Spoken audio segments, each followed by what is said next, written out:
নমস্কার, দেখছেন জি 24 ঘন্টা খবর। সারাদিন নিয়ে সঙ্গে রয়েছে পায়লা। শুরুতেই নজর রাখছি যে খবরের দিকে। জাল পাসপোর্ট চক্রের জাল কত দূর ছড়িয়ে এখনো অবধি গ্রেফতার করা হয়েছে 5 জনকে। ধৃতদের অনেকেই পোস্ট অফিসের অস্থায়ী কর্মী বলেই জানা গিয়েছে। টাকার বিনিময়ে জাল নথি দিয়ে ভারতীয় পাসপোর্ট পেয়েছে বাংলাদেশি। জাল পাসপোর্ট চক্রে মিলেছে পোস্ট অফিস যোগ। পুলিশ সূত্রে দাবি, জাল নথি দিয়ে তৈরি হতো এই জাল পাসপোর্ট। সেই পাসপোর্ট সরাসরি যেত পোস্ট অফিসে, আর পোস্ট অফিসের কয়েকজন কর্মীর যোগসাজশে আনডেলিভার্ড দেখে বাংলাদেশিদের হাতে যেত এই জাল পাসপোর্ট। ঠিক কিভাবে চলতো এই চক্র, গ্রাফিক্যাল প্রেজেন্টেশনের মাধ্যমে আপনাদের সামনে একবার রাখবো। ঠিক কিভাবে চলতো এই জাল চক্র দেখুন। একজন বাংলাদেশি নাগরিক, তিনি ভুয়ো এজেন্টদের মাধ্যমে এই জাল চক্রে জড়িয়ে পড়তো এবং সেখান থেকে পাসপোর্ট নিত, এবং সেই ভুয়ো এজেন্টদের মাধ্যমে সে পাসপোর্ট নিত। হাতে তার ভারতীয় পাসপোর্ট, এভাবেই তার হাতে চলে আসতো ভারতীয় পাসপোর্ট। আবার সেই পাসপোর্ট নিয়ে সে নিজেকে ভারতীয় দেখাতো, আর তারপর সেই ভুয়ো পাসপোর্ট নিয়েই সে একেবারে সহজেই বিদেশে পাড়ি দিত। এইভাবে প্রায় 250 জন কাছাকাছি, এরকম সংখ্যাটা হবে, 250 জনের বেশিও হতে পারে, এমনটাই আশঙ্কা প্রকাশ করছেন তদন্তকারী অফিসাররা, যে তাদের হাতে এইভাবেই পৌঁছে গিয়েছে ভারতীয় জাল পাসপোর্ট। আর এবার যে তথ্য আমরা পাচ্ছি, যে এই জাল চক্রের সঙ্গে যোগসাজশ রয়েছে পোস্ট অফিসের অস্থায়ী কর্মীদের, এমনটাই জানা যাচ্ছে, যা অত্যন্ত গুরুত্বপূর্ণ। টাকার বিনিময়ে জাল নথি দিয়ে ভারতীয় পাসপোর্ট পেয়েছেন অসংখ্য ভারতীয়। এখনো অবধি সংখ্যাটা 73 জন বাংলাদেশি যারা জাল পাসপোর্ট পেয়েছেন, কিন্তু তদন্তকারীরা তারা আশঙ্কা করছেন যে এই সংখ্যা 250-এর বেশি।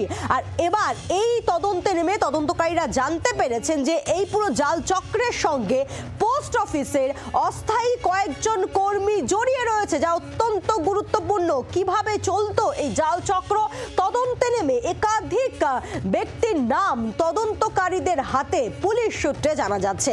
আর এবার যে আপডেট আপনাদেরকে আমরা দিচ্ছি, যে পোস্ট অফিসের অস্থায়ী কর্মীরা, বেশ কয়েকজন অস্থায়ী কর্মী জড়িত এই জাল চক্রের সঙ্গে। কথা বলবো, বিক্রম দাস রয়েছেন আমাদের সঙ্গে প্রতিনিধি টেলিফোনে। বিক্রম, অত্যন্ত গুরুত্বপূর্ণ যে জাল চক্র, পাসপোর্টে যে জাল চক্র, সেখানে পোস্ট অফিসের অস্থায়ী কয়েকজন কর্মী জড়িত, অর্থাৎ শস্যের মধ্যেই ভূত। একেবারেই তাই, শস্যের মধ্যেই ভূত। নাহলে এই পোস্ট অফিস থেকেই ডেলিভারি হওয়ার কথা। নির্দিষ্টভাবে যার নামে পাসপোর্ট রেডি হচ্ছে বা তৈরি হয়েছে, তার অ্যাড্রেসে গিয়ে স্পিড পোস্টে তাকে দিয়েই কিন্তু রিসিভ করানোর কথা। অন্য কেউ রিসিভ করলেও চলবে না।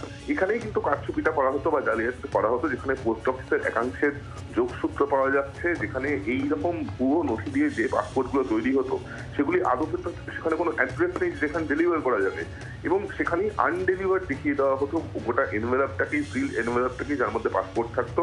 পরবর্তী ক্ষেত্রে সেটাকেই ঘুর পথে সেই এনভেলপ থেকে পাসপোর্টটি বার করে যার নামে পাসপোর্টটি তৈরি করা হয়েছে তাকে সেটা ঘুর পথে দিয়ে দেওয়া হতো, এবং প্রায় 3 থেকে 5 লক্ষ টাকা করে এই এক একটা পাসপোর্ট তৈরি করতে খরচ নিত যারা এই চক্রের সঙ্গে যুক্ত, এমনটাই কিন্তু জানা যাচ্ছে। সেক্ষেত্রে পোস্ট অফিসের একাংশে যেরকম যোগসূত্র উঠে আসছে, তার সঙ্গে সঙ্গে কিন্তু অবশ্যই যেটা বড়সড় প্রশ্ন হয়ে দাঁড়াচ্ছে, তা হলো পুলিশ ভেরিফিকেশন। কারণ কি, একটা পাসপোর্ট তৈরি হতে গেলে পুলিশ ভেরিফিকেশনটা অত্যন্ত গুরুত্বপূর্ণ পার্ট। পুলিশ ভেরিফিকেশন হওয়ার পর তারপরেই কিন্তু পাসপোর্ট তৈরি হয়, শুধুমাত্র তৎকাল পাসপোর্ট বাদ দিয়ে। সেক্ষেত্রে দাঁড়িয়ে কিভাবে পুলিশ ভেরিফিকেশন পেয়ে যেত? পুলিশ এখানে নির্দিষ্টভাবে অ্যাড্রেসে গিয়ে সমস্ত ডকুমেন্ট ফিজিক্যালি ভেরিফাই করার কথা রয়েছে।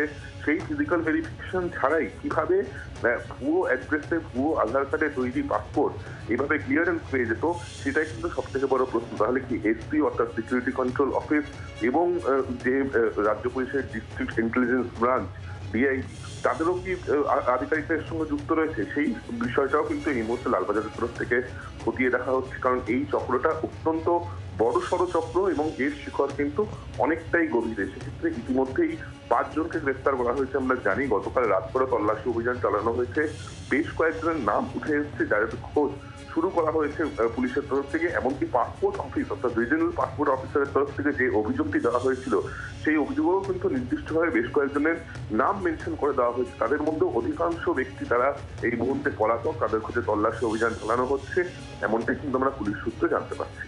ধন্যবাদ বিক্রম।